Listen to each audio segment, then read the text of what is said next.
So basically, if you talk about the IELTS reading module and that to true false not given section, है ना, तो इसमें कई बार क्या ओके। होता है कि हमारे पास कुछ, पहले मैं की टेक अवेज पे आ जाती हूँ, कुछ इंपॉर्टेंट चीजें, जैसे अपोजिट वर्ड्स होते हैं, वहां से तो हमें स्ट्रेट अवे ये चीज पता लग जाती है कि अगर कोई एंटोनिम यूज हुआ है, अपोजिट वर्ड यूज हुआ है, तो फॉल्स ही होगा।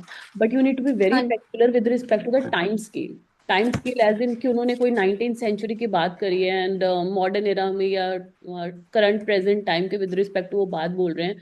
सो हमें कुछ भी प्रीजम्पशन या प्री कंसीव नोशन नहीं बनाना है। We need to see to it कि जिस टाइम पीरियड के बारे में वो बात करें उसके विद रिस्पेक्ट टू इन्फॉर्मेशन है कि नहीं। और अगर नहीं है ओके। पर्टिकुलरली उस टाइम पीरियड को लेकर, इसके हम बहुत सारे एग्जाम्पल्स भी करेंगे, तो फिर ऑब्वियसली हमारा आंसर नॉट गिवन होगा। ठीक है। Similar okay. और एग्जैक्ट वर्ड से हमारा जो है, ऑब्वियसली हमारा आंसर ट्रू हो जाता है अगर उसमें सेम मीनिंग मीनिंग जो है रिवील हो रहा हो। बट कई बार हमें छोटे छोटे वर्ड्स का ध्यान रखना पड़ता है, जैसे अगर उन्होंने ये बोला है कि स्टडीज सजेस्ट दैट, और ओके। क्वेश्चन या साइंटिस्ट बिलीव दैट, क्या वो सेम होंगे? नहीं, है ना।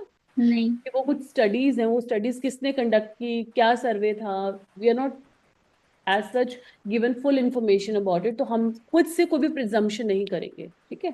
और कई So बार क्या, studies, scientist is the exact word, right? Studies is just a similar word. हाँ सिमिलर वर्ड है, बट हम ये नहीं कह सकते अगर क्वेश्चन हमारे पास साइंटिस्ट है कि वो साइंटिस्ट का ही बिलीफ है, अगर हमारे पास पैसेज में स्टडीज वर्ड लिखा है तो। तो ये आप, अगर एग्जैक्ट वर्ड है तो मतलब कि अगर साइंटिस्ट पैराग्राफ में भी लिखा है, क्वेश्चन में भी लिखा होगा। फिर तो ठीक है। लेकिन अगर पैसेज में स्टडीज लिखा है और क्वेश्चन ओके। में साइंटिस्ट लिखा है, फिर वो सेम नहीं है। तो फिर वो फॉल्स आएगा जो नॉट गिवन आएगा। फिर वो नॉट गिवन आएगा। ओके। ठीक है। ठीक है। तो ये कुछ ऐसे एरियाज होते हैं ना जहां पर मतलब there is a scope for confusion perplexity, है ना।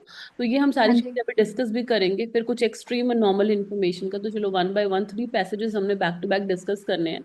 ठीक है। हम्म। सबसे पहले तो एक सिंपल सी स्ट्रैटेजी है, जब भी हम पैसेज को रीड कर रहे हैं तो उसमें just try to break it down, है ना। जैसे कोई आपके पास कुछ नेम्स हैं पर्टिकुलरली, उसके कॉन्टेक्स्ट में भी आपने देखा होगा मोस्ट ऑफ द टाइम आपके पास क्वेश्चंस बनते हैं, है ना। वो देते हैं आप हम्म। सेंटेंसेस के अंदर, या फिर कुछ टाइप का टाइम फ्रेम है, या कोई ओपिनियंस हैं, फैक्ट्स हैं। पैसेज में जब भी ये चीजें होती हैं, अगर हम इनको इसमें ब्रेक डाउन करते हैं तो हमारे लिए इंफॉर्मेशन को समझना बहुत इजी हो जाता है। And at the same time जो भी हमें कोई भी सेंटेंस इनकॉर्पोरेटेड है with hmm. Respect to the asking of this कि ट्रू है फॉल्स है not given on the base of information which is stipulated in the passage, we need to see to it कि अगर हमने उसको break down करके पढ़ा है तो हमें रिटेन करना इजी होता है। और हमेशा याद रखें कि ट्रू फॉल्स नॉट गिवन पहले हमने सारे पढ़ने हैं क्वेश्चंस। एग्जाम्पल के तौर ओके। पे अगर हम ये पैसेज की बात करें, है ना, तो हमने सीधा पैसेज कभी भी नहीं पढ़ना है, नेवर एवर।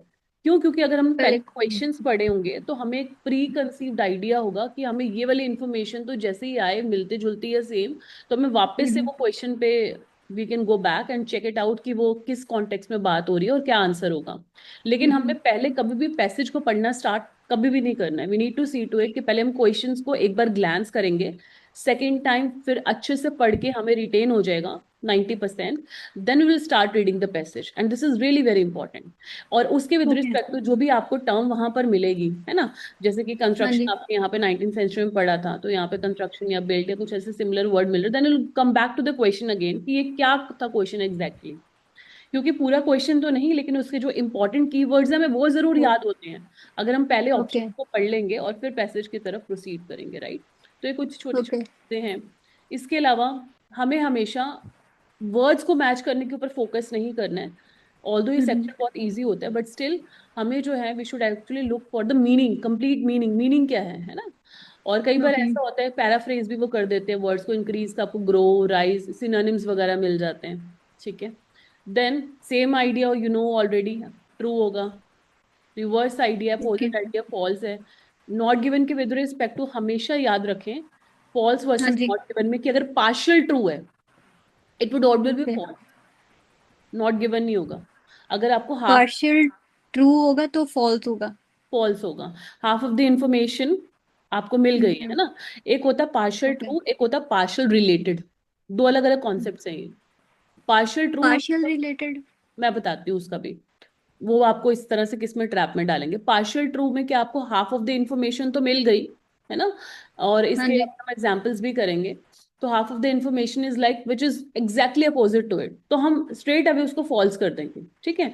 अब पार्शली ओके। रिलेटेड में क्या है कि वो समहाउ हमें लग रहा है सिमिलर है, but it is not the case.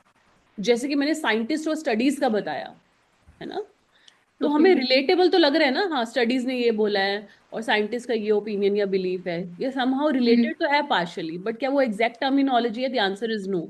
तो उस पर्टिकुलर सिचुएशन में वो नॉट गिवन होगा, बट पार्शियल ट्रू हमेशा ही फॉल्स होता है। और कई बार कुछ ओके। एक्सट्रीम वर्ड्स आते हैं जैसे ऑलवेज, नेवर, ऑल वर्ड, है ना, हम्म। यहाँ से भी वो बहुत आपको ट्रैप में डालते हैं। तो जैसे कि अगर उन्होंने सम पीपल बिलीव लिखा है ना, हाँ एंड जी। ऑल लिखा है, तो सम पीपल अब ऑल की कैटेगरी में तो नहीं आते, राइट? नहीं। कुछ स्पेसिफिक पीपल का बिलीव हो सकता है ना। तो सारे फॉक्स का ओपिनियन नहीं है, तो वहां पे भी हमें सेम इंफॉर्मेशन नहीं मिलती।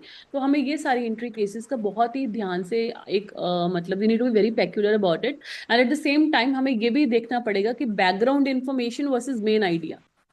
मेन आइडिया और बैकग्राउंड इन्फॉर्मेशन का अभी हम एग्जांपल करेंगे तो वहां से आपको क्लियर होगा, बट आपको अपने माइंड में ये रखना है कि we should always try for the meaning. Meaning पे फोकस करना है पहले, ठीक है। चलिए, हम्म। अब जैसे कि हम ये स्टार्ट करते हैं passage number 1। So Eiffel tower was constructed in the 19th century. पहले क्वेश्चंस पढ़ लेते हैं, ठीक है, then will start reading the passage. All Parisians admired the, जो भी Persians admired the design of Eiffel Tower when it was built. Third question, it attracts millions of tourists every month. Okay. Then it was meant to be a temporary building. हमने questions पढ़ लिए, उसकी construction की बात थी, then उसकी हम्म। Design की कौन कौन एडमायर कर रहे हैं, कितने टूरिस्ट विजिट करते हैं, और टेम्पररी बिल्डिंग का स्ट्रक्चर। ये हमने माइंड में ओके। 4 कीवर्ड्स रखे। देखो पहले हमने क्वेश्चंस को रीड करा, और रीड करने के बाद जो इंपॉर्टेंट कीवर्ड्स हैं दोबारा से ग्लैंस करके या पढ़ के हमने उन कीवर्ड्स को अपने माइंड में रख लिया। इतना क्लियर हो गया? ठीक है। हाँ जी। अब हम पैसेज पढ़ना स्टार्ट करेंगे, ठीक है। अब मैं थोड़ा सा यहाँ पे स्क्रॉल डाउन इसको कर देती हूँ सो दैट अब आप पैसेज पढ़ें।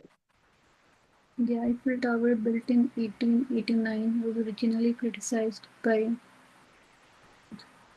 who thought it was hollow. Over time, it was one of the most visited monuments in the world. Today, millions of tourists climb the tower every year, and it is widely regarded as a symbol of France. It was never intended to be. It was supposed to stand only for 20 years. First question is, Eiffel tower was constructed in the 19th century. 1889 19th century में fall करता है ना, हाँ जी। तो but straight वहां पे away लिखा ही नहीं है 19th सेंचुरी। यही तो आपको मीनिंग के ऊपर फोकस करना है। 1889 19th सेंचुरी में ही आता है ना। जैसे मैं अगर यहाँ पर बोलूँ 2025 चल रहा है ये, तो ये किस में फॉल करेगा? 21st सेंचुरी में। 21st century. तो यहाँ से आपको मीनिंग कह लीजिए या फिर उसके विद रिस्पेक्ट टू उसका रिलेटेबल कॉन्सेप्ट कह लीजिए, और एग्जैक्ट मीनिंग ही बोलूंगी मैं तो रादर यहाँ पे, ठीक है, क्योंकि एग्जैक्ट। 89 का मतलब 19th सेंचुरी ही में ही फॉल करेगा ना। वो बिल्ट इन 1889 मतलब बिल्ट और constructed in the 19th century, correct. तो इसका करेक्ट आंसर, ऑल थ्री। तो it's it's true. Constructed, it's true, है ना। Next one. All Parisians admired the design of Eiffel Tower when it was built. When it was built. Criticized by many, it was ugly. They answer admired the क्या होना चाहिए? design when it was built, but originally it was crisp. False. Yes, क्योंकि वो कह रहे हैं सभी ने एडमायर किया, लेकिन क्रिटिक्स भी तो थे ना, तो फॉल्स हो गया स्ट्रेट अवे, ठीक है। Okay. चलिए next. So Tower attracts millions of tourists every month. The millions of tourists climb the tower every year. Not given क्योंकि वहां पे लिखा है every year, every month.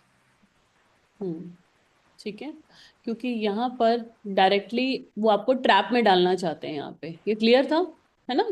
हाँ जी, वहां पे एवरी मंथ लिखा था, वहां पे सिर्फ जेनरिक सेंटेंस लिखा था, इट अट्रैक्ट्स टू और टावर उसके विद एवरी ईयर। रिस्पेक्ट, हाँ ये भी है बेटा, और यहाँ पर एक इम्पॉर्टेंट एस्पेक्ट ये भी है कि हाँ अट्रैक्ट जी। करता है, और अट्रैक्ट करने के बाद कौन फाइनली क्लाइम करते हैं, ये भी एक अनदर एस्पेक्ट है, राइट।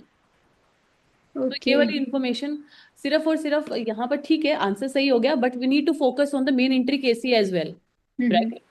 तो यहाँ पर ये हमारा आंसर ऑब्वियसली क्या है? Not given. Not given. मैंने एवरी मंथ और एवरी ईयर का सोच के कि वो हाँ, ट्रैक और ये बहुत भी एक करता है। एस्पेक्ट है। हम्म। तो यहाँ पे दोनों चीजें थी। Next one. The Eiffel Tower was meant to be a temporary building. Hmm. True. Yes. Temporary structure उन्होंने बोला था 20 years है ना, it's not intended to be permanent. Clear हो गया? Yeah. ठीक है, तो हाँ यहाँ जी। पर जब आपने ऑप्शंस को पहले एक बारी ग्लैंस करा है, so that thing is eventually helping you out, right? मेरे को उसका थोड़ा कंफ्यूजन हुआ था जब वहां पे लिखा था 19th सेंचुरी। हाँ, ये बस आपको ये याद रखना है, 1889 का मतलब 19th सेंचुरी, या यहाँ जो भी हमारा करंट ईयर चल रहा है 2025, इसका मतलब क्या है? It falls in the 21st century, right? Okay. एक आगे होता है ना जो भी आपका ईयर का वो चलता हम्म। है ना। ठीक है, चलिए नेक्स्ट। अब आप इसमें मैं थोड़े से आंसर्स इसमें हाइड कर देती हूँ। पहले आप क्वेश्चंस पढ़ें, और क्वेश्चंस पढ़ने के साथ साथ पहले आपने ये सारे पढ़े, उसके बाद ये नहीं कि फिर you will start the passage, उसके बाद दोबारा से क्वेश्चंस पढ़ के उनके कीवर्ड्स आइडेंटिफाई करके माइंड में रखने हैं, then you have to start reading the passage. Coffee was discovered in Europe. Drinking too much coffee can have negative effects on health. Coffee became popular in Europe before 16th century. Brazil exports more coffee than any other country. Scientists agree that coffee is always beneficial for concentration.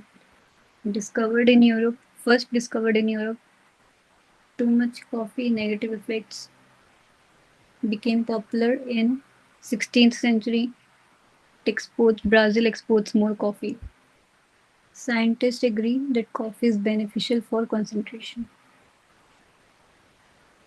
Coffee is one of the most widely consumed beverages in the world. Some studies suggest that drinking moderate amounts of coffee can improve concentration and alertness, can lead to sleep problems and deprivation. However, interestingly, while coffee originated in Ethiopia, it became popular in Europe only in 17th century. It was originated in Ethiopia. It was first discovered in Europe. First है false. क्योंकि वो Ethiopia mention है। Next. No. Drinking too much coffee can have negative effects on health. Some studies suggest moderate amounts can improve. However, excessive may lead to true. Hmm. True है ये second वाला. हाँ ठीक है। Coffee became popular in Europe before 16th. Popular in Europe only in the 17th. False. Yes. Next. Brazil exports more coffee. True. Yes. Last one. Brazil exports more coffee. Today, Brazil is the largest producer of true. Science. Scientists agree. ये तो not given है तो आप last confuse तो वाला नहीं तो। है, ये मैंने पहले जैसे स्टडीज का हिंट दे दिया था, तो वहां से भी एक आपको आइडिया लग गया होगा, है ना? मेरे को तो वहीं से स्टडी से याद आया। नेक्स्ट वन, ये पैसेज 3 है, बट पैसेज 3 से पहले हम इसके क्वेश्चंस 10 क्वेश्चंस हैं अभी इसमें, है ना? तो इन टेन ओके। क्वेश्चंस को पहले आप रीड करो, then will start the passage. The first bicycle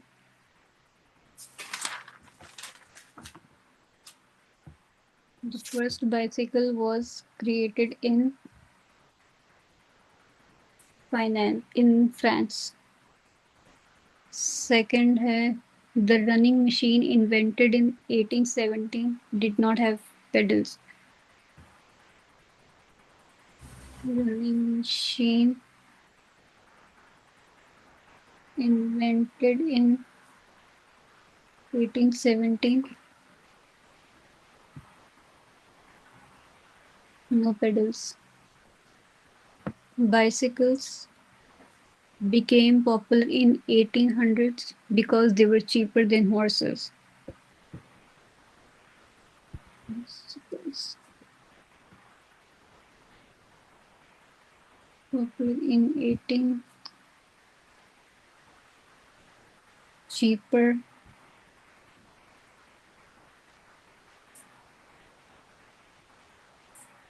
than horses. Doctors in 19th century believed cycling improved women's health.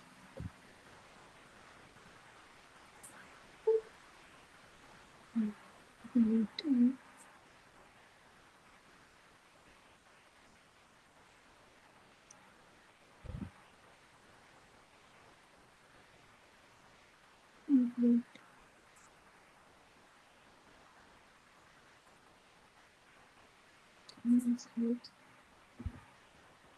many Western countries, the use of bicycles decreased as cars became more common.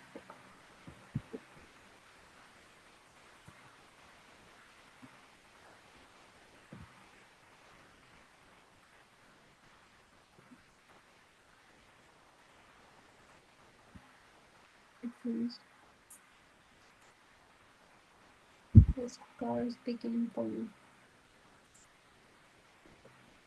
The Netherlands and Denmark are examples of countries where bicycles stayed important for transportation.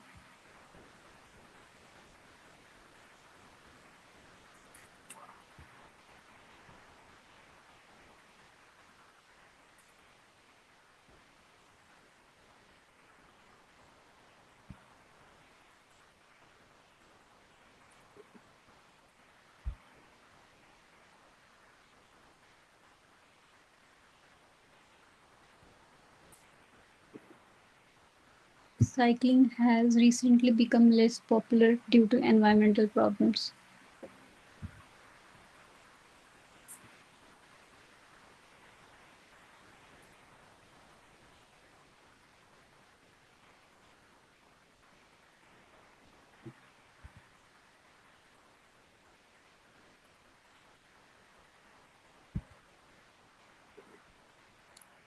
In some countries, bicycles are mainly used for exercise and support.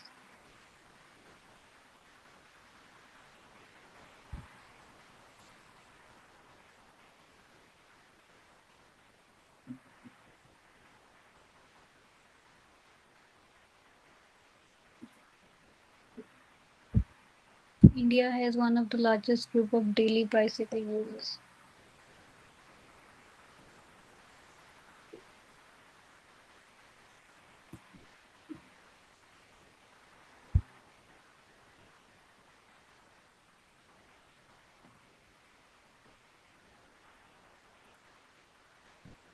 The passage states that bicycles are the most popular form of transport worldwide.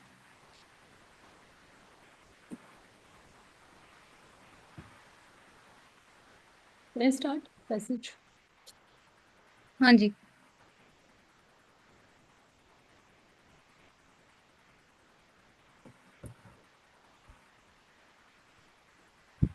Okay. The history of bicycle is both fascinating and complex. The earliest version, known as the runner machine or rough machine, was invented in Germany in 1817 by Karl Drais. Unlike modern bicycles, it had no pedals. Okay. So this is true. Pedals वाली चीज तो true है but Hmm. अगर हम उसकी invention की बात करें तो they were talking about in France and here it is stipulated Germany so it would be Hmm. Right. Bicycles were popular in 1800 because they were cheaper than horses. Then pedals were added several decades later in France, which made bicycles much more practical. During the late 19th century, bicycles became extremely popular in Europe and North America. They were considered affordable and efficient, especially compared to horses. Okay, during the late 19th century, bicycle became popular in 1800 because they were cheaper than horses. So this is false. The question stipulated, अगर हम question की बात करें ना, question हमें क्या कह रहा था, क्वेश्चन ये कह रहा था कि bicycles became popular in 1800s. Century नहीं लिखा, 1800s ही लिखा, मतलब उसमें कुछ भी फॉलो हो जाए वो. ओके, तो ये 1889 जैसा हो गया. Yes. So this is true. Century नहीं लिखा इन्होंने, है ना, सो दिस इज ठीक है. तो ये भी ओके एक ट्रैप ओके. होती है, राइट. तो मैं 1800 सोच के मैंने सोचा है तो ये लेट 19 है. हम्म.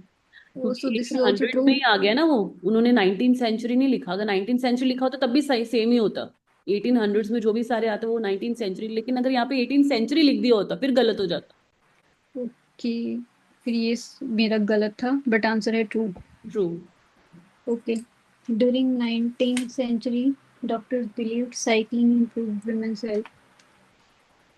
For women, bicycles offered a new sense of freedom because some doctors at that time falsely claimed that cycling could be harmful. False. Hmm.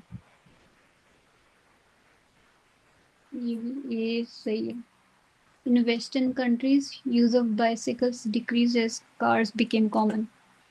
Okay. In the 20th century, the use of bicycles declined in Western countries as cars became widespread. True. Hmm. Netherlands and Denmark were the only where bicycles stayed important for transportation. However, in nations such as Netherlands and Denmark, bicycle remained as important part of daily transportation. तो ये भी true है. Yes. Cycling became less popular due to environmental problems. In recent years, concern about environment and personal fitness have led to global revival of cycling. Cycling became less popular due to environmental. In recent years, concern about environment and personal fitness have led to global revival of fitness. Revival Revival तो of itself cycle. किसका comeback हुआ cycles का, right? तो और वो यहाँ पे लिख हमें अपोजिट क्या बोल रहे हैं वो rather. it's less popular. So तो it's false यस। क्योंकि इंफॉर्मेशन दी हुई है about cycle hmm. and environment, right? Yes. In some countries, bicycles were used for exercise and sports. Today, personal fitness with लिखा हुआ है. Okay. Today, while bicycles are often associated with sport and leisure in some countries, they continue to serve as today while bicycles are associated in some countries. Exercise in sports question यही बोल रहा था हमें, right? In some countries, bicycles are used for exercise and sports. Today, while bicycles are often associated with sport and leisure leisure in some countries. Free time activities या जैसे भी So आप। true. Yes. Okay. India's largest group of daily bicycle users. Okay. China and India, for example, have some of the largest populations of the bicycle users. True. Yes. Last one. Last question में हमें उन्होंने बोला है कि the passage states that bicycles are the most popular form of transportation worldwide. कि इसकी with respect to information है हमारे पास worldwide, all across the globe है कोई इन्फॉर्मेशन साइकिल्स की? ये तो है इन सिर्फ कंट्रीज, चाइना एंड इंडिया में है. है ना? चाइना, इंडिया या उन्होंने नीदरलैंड या जर्मनी की जो भी मतलब डेनमार्क की जो भी बातें करी हैं, बट वर्ल्ड वाइड कहना बहुत एक्सट्रीम हो जाएगा क्योंकि सारी सभी कंट्रीज का स्टिपुलेटेड नहीं है यहाँ पे, है ना? तो बहुत So he it's not given. It's not given, right? First वाला भी नॉट गिवन है कि वहां पे लिखा था it was first created in France. Yes. नहीं नहीं नहीं नहीं नहीं नहीं, ये तो क्लियर था। क्रिएटेड या इन्वेंटेड मतलब तो सेम हुआ ना, क्योंकि डिस्कवरी का मतलब ये होता है कि जब फर्स्ट टाइम कोई चीज हो चुकी हो फिर हम उसको दोबारा से मॉडिफिकेशन क्या। इन्वेंटेड की बात या क्रिएटेड की बात तो सेम हो जाएगी ना। उन्होंने हमें क्या लिखा था क्वेश्चन के अंदर? Question it state was invented in created by France. First. France लिखा है ना, इन्होंने इन्वेंटेड जर्मनी लिखा है, तो फॉल्स होगा ना, नॉट गिवन क्यों होगा? It was invented in. Okay ठीक है, क्रिएटेड लिखा हुआ है बट आंसर जर्मनी है, लिखा है फ्रांस. यस। ओके. क्रिएटेड और इन्वेंटेड का यहाँ पे सॉर्ट ऑफ सिनोनिम, ठीक है। चलिए, तो ये थे तो आपके मेरे दो क्वेश्चन। गलत हो गए. हाँ, दो गलत हो गए इसमें से। लास्ट दोनों पैसेजेस के तो सही थे, राइट? हाँ जी. तो इस तरह से भी वो आपको ट्रैप में डाल सकते हैं। So you need to be very peculiar, you need to be extra vigilant. तो इस तरह से हमने इसकी स्ट्रेटेजी को डिस्कस किया।